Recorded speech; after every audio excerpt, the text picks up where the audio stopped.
আজ আমি এমন একটি হৃদয়স্পর্শী ঘটনা শোনাতে যাচ্ছি যা ঘটেছিল আরবের উত্তপ্ত মরুভূমির বুকে। এমন এক ঘটনা যেখানে আগুনের মতো গরম বালু হার মেনেছিল ইমানের দৃঢ়তার কাছে। কল্পনা করুন, দুপুরের প্রচণ্ড রোদ, আকাশে এক টুকরো মেঘও নেই, চারিদিকে শুধু উত্তপ্ত বালু আর জ্বলন্ত বাতাস। এমন সময় মক্কার কাফেরেরা একজন দুর্বল মুসলিমকে টেনে হিঁচড়ে নিয়ে গেল মরুভূমির মাঝখানে।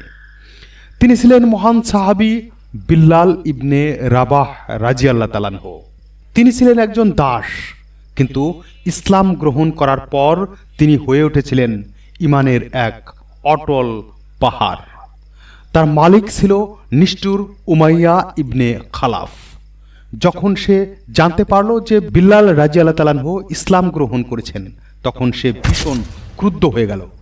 সে বলল, মুহাম্মদ সাল্লাল্লাহু আলাইহি ওয়াসাল্লাম কে ছেড়ে দাও, লাত উজ্জার উপাসনা করো।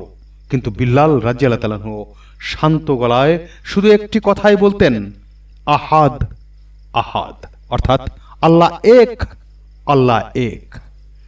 প্রিয় শ্রোতারা, এই একটি শব্দই কাফেরদের হৃদয়ে আগুন ধরিয়ে দিল। তারা সিদ্ধান্ত নিল এ মানুষটিকে এমন শাস্তি দেবে যাতে আর কেউ কোনোদিন ইসলাম গ্রহণ করতে সাহস না পায়। তারা বিল্লাল রাদিয়াল্লাহু তাআলা আনহুকে মরুভূমির মাঝখানে উত্তপ্ত বালুর উপর শুইয়ে দিল। তারপর তখন বিল্লাল রাদিয়াল্লাহু তাআলা আনহু শ্বাস নিতে পারছিলেন না। বালির প্রচণ্ড তাপে দেহের চামড়া পুড়ে যাচ্ছিল, পানির তৃষ্ণায় গলা শুকিয়ে যাচ্ছিল, বুক শুকিয়ে শুকনো কাঠের মতো হয়ে গেল। কিন্তু তবুও তার মুখ থেকে একটি শব্দ, আহাদ আহাদ। শুধু কি তাই, এর উপরেও চলছে চাবুকের আঘাত। বুকের উপর রাখা হয়েছে বড় একটি পাথর, কিন্তু তার জিহ্বা থেকে বের হচ্ছে শুধু আহাদ আহাদ, আল্লাহ এক, আল্লাহ এক। প্রিয় ভাই ও বোনেরা, আজ আমাদের একটু কষ্ট হলেই আমরা অভিযোগ করি, কিন্তু বিল্লাল রাদিয়াল্লাহু তাআলা আনহু এর কষ্ট ছিল অকল্পনীয়। তবুও তিনি আল্লাহকে ছেড়ে দেননি। একদিন এই দৃশ্য দেখতে পেলেন মহান সাহাবী হযরত আবু বকর রাদিয়াল্লাহু তাআলা আনহু। তিনি আর সহ্য করতে পারলেন না। তিনি উমাইয়ার কাছে গিয়ে বললেন, তুমি কি তাকে বিক্রি করবে? উমাইয়া একটি বড় অঙ্কের মূল্য হেঁকে দিল। আবু বকর রাদিয়াল্লাহু তাআলা আনহু বিনা দ্বিধায় সেই মূল্য দিয়েই বিল্লাল রাদিয়াল্লাহু তাআলা আনহুকে মুক্ত করলেন। বিল্লাল রাদিয়াল্লাহু তাআলা আনহু মুক্ত হওয়ার পর তার চোখে আনন্দ অশ্রু গড়িয়ে পড়তে লাগলো। তিনি বুঝতে পারলেন আল্লাহ কখনো বান্দাকে একা ছেড়ে দেয় না। প্রিয় শ্রোতা, মদিনা হিজরতের পর একদিন রাসূলুল্লাহ সাল্লাল্লাহু আলাইহি ওয়াসাল্লাম সিদ্ধান্ত নিলেন মুসলমানদের নামাজের জন্য একটি আহ্বানের ব্যবস্থা করা হবে। তখন বিল্লাল রাদিয়াল্লাহু তাআলা আনহু কেই প্রথম মুয়াজ্জিন হিসেবে রাসূলুল্লাহ সাল্লাল্লাহু আলাইহি ওয়াসাল্লাম নিয়োগ করেছিলেন।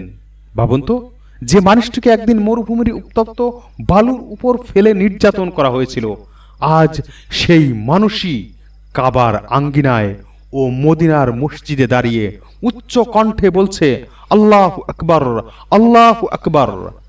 এটাই আল্লাহর প্রতিদান। যে আল্লাহর জন্য কষ্ট সহ্য করে, আল্লাহ তাকে এমন সম্মান দান করেন যা মানুষ কল্পনাও করতে পারে না। প্রিয় শ্রোতাবৃন্দ, আজ আমাদের জীবনে হয়তো নানা সমস্যা প্রভাব আছে, অসুস্থতা, মানুষের অপমান, কিন্তু মনে রাখবেন এই পৃথিবীর পরীক্ষার স্থান। বিল্লাল রাদিয়াল্লাহু তাআলা আনহুর মতো যদি আমরা আল্লাহর উপর ভরসা রাখি, তাহলে আল্লাহ অবশ্যই উত্তম প্রতিদান দেবেন। রাসূলুল্লাহ সাল্লাল্লাহু আলাইহি ওয়াসাল্লাম বলেছেন, যে ব্যক্তি আল্লাহর জন্য কোনো কিছু ত্যাগ করে, আল্লাহ তাকে তার চেয়েও উত্তম কিছু দান করেন। তাই আজ থেকে আমরা প্রতিজ্ঞা করি, যে পরিস্থিতিতেই হোক আমরা আল্লাহকে ছেড়ে দেব না। আমরা নামাজ ছাড়ব না, আমরা কুরআন তিলাওয়াত ছাড়ব না, সত্য কথা ছাড়ব না, আল্লাহর উপর ভরসা হারাবো না। হয়তো আজ আমরা পরীক্ষায় আছি, কিন্তু আগামীকাল আল্লাহ তাআলা আমাদের এমন দরজা খুলে দেবেন যা আমরা কল্পনাও করতে পারিনি। আসুন শেষ করি একটি দোয়ার মাধ্যমে। হে আল্লাহ, আমাদের ঈমানকে দৃঢ় করে দাও, কষ্টের সময়ে ধৈর্য দান করার তৌফিক দাও, সত্যের উপর অটল থাকার তৌফিক দাও।